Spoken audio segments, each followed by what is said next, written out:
इसको ads day के रूप में आज मनाते हैं, सेलिब्रेट करते हैं। साइंस की दुनिया की सबसे बड़ी खोज थी। 1973 में सबसे पहली बार देखा गया था एड्स। सबसे पहली बार कहां देखा गया था? 1973 में। और 1982 में हमारे देश में देखा गया। और वो किससे मिला भाई? बंदरों से। पहले समझ, ये जो मंकी थे ना, मंकी में सबसे पहले आया। अच्छा, मंकी से कैसे पता चला? क्योंकि मंकी क्या होते हैं? प्राइमेट्स होते हैं। मंकी क्या है? प्राइमेट्स है। अब जब प्राइमेट्स है तो प्राइमेट्स जितने भी होंगे उनमें सब में आएंगे, क्योंकि प्राइमेट्स क्या करते हैं? मेंस्ट्रुअल साइकिल करते हैं।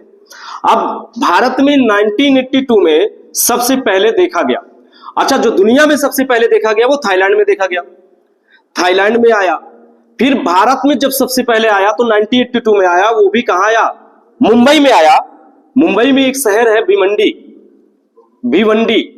वहां पर सबसे पहले कुछ ऐसे सेक्स वर्कर्स थे, उनमें इस बात को देखा गया कि कहीं ना कहीं एड्स उनमें डिनोट हुआ।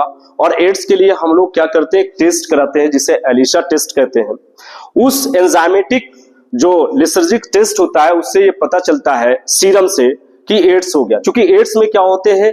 आरएनए होता है। और कौन सा आरएनए होता है मेरे भाई? सिंगल स्ट्रैंड आरएनए होता है। याद रखिएगा, सिंगल स्ट्रैंड आरएनए होता है, जिसकी वजह से ये पकड़ में ही नहीं आता, जिसकी वजह से पकड़ में नहीं आता। तो इस अगर एड्स किसी को भी होता है तो उसमें सबसे पहला काम क्या होगा? उसकी बॉडी पे कोई इफेक्ट नहीं पड़ेगा लगभग 3 साल। 3 साल उसको पता ही नहीं चलेगा कि एड्स हो गया। आफ्टर 3 इयर्स क्या पता चलेगा? उसको थोड़ा सा सर्दी होगी, जुकाम होगा, खांसी आएगी। हो सकता है धीरे धीरे शरीर उसकी कमजोर होती जाए। उसको कमजोर होते होते ऐसी स्थिति आ सकती है कि उसको दूसरे डिजीज हो जाएंगे।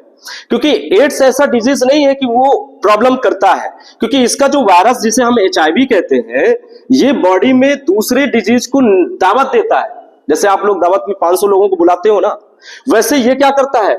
ये एड्स HIV क्या करता है? बहुत सारे लोगों को बुलाता है। भाई ऐसा करो, डायबिटीज वाले भी आ जाओ, उधर से कैंसर वाले भी आ जाओ, उधर से बैक्टीरिया जो है ट्यूबरकुलोसिस वाले भी आ जाओ। मतलब सबको दावत दे देता है। क्यों दे देता है?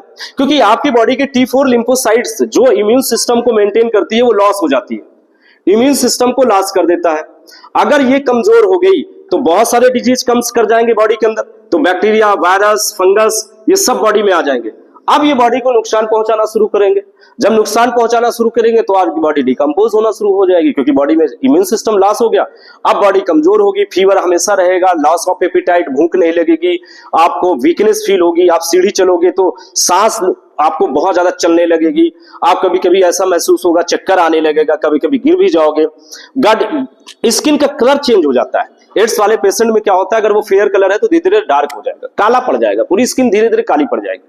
4th स्टेज इसका जब आता है तो व्यक्ति बचता नहीं। पहले स्टेज में तो हम अपनी जिंदगी को, एक दवा मेडिसिन आती है जो रेगुलर वे में लेकर हम क्या कर सकते हैं? खत्म कर सकते हैं। लेकिन अगर ये ऐसा नहीं हुआ तो फिर प्रॉब्लम्स है। अच्छा, इसके फैलने का क्या कारण है? स्पीड के बहुत सारे कारण है। पहला तो आप जाइए नीडल्स। आज डॉक्टर्स तो वैसे चेंज हो गए भाई, डॉक्टरों की समझदारी हो गई, लोग नहीं करते, डिस्पोजल यूज करते हैं। 5 रुपए की आती, लोग तो लगा दो। पहले क्या करते थे? सिरिंज में चेंज ही नहीं करता था, एक ही इंजेक्शन से बार बार हर पेशेंट को लगा रहा था डॉक्टर। थोड़ा सा पानी से धुल दे, कभी धुले भी ना, तो उसका ब्लड उसके संपर्क में आ जाता था, जिसकी वजह से उसको हो जाता था। अच्छा, ब्लड के संपर्क में ही आने से होगा। 2 बातें। दूसरी सबसे बड़ी बात है, अच्छा 90%, ये 5% केस है। 90% जो 95% केस होता है वो होता है सेक्सुअल ट्रांसमिशन।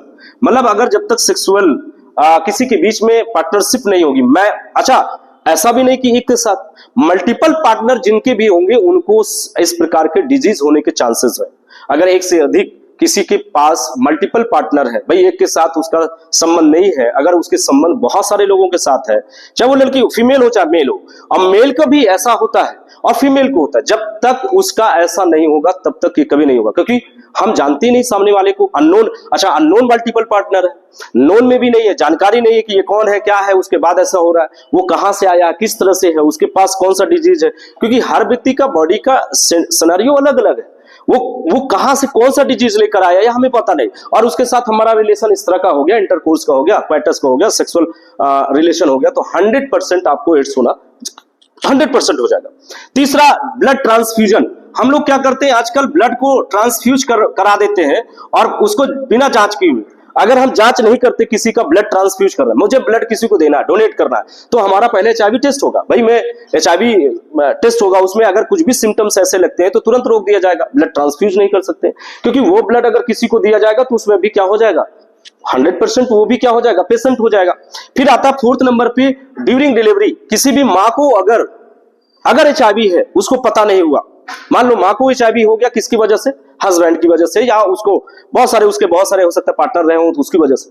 अब अगर उसको हो गया तो उसके बच्चे में होने के चांसेस है, बच्चे में 100% हो जाएगा, क्योंकि बच्चा भी वो प्रॉब्लम्स करेगा भाई, बच्चे में वो चीजें हो जाएंगी, बच्चे में फैल जाएगी, बच्चा भी एचआईवी, और वो 5 से 6 साल के अंदर मर जाएगा। बच्चे में अगर हुआ तो बच्चा बचता नहीं है, क्योंकि बच्चे में बहुत सारे डिजीज आना शुरू हो जाते हैं, क्योंकि इम्यून सिस्टम पूरी तरह से ब्लॉक हो जाता है।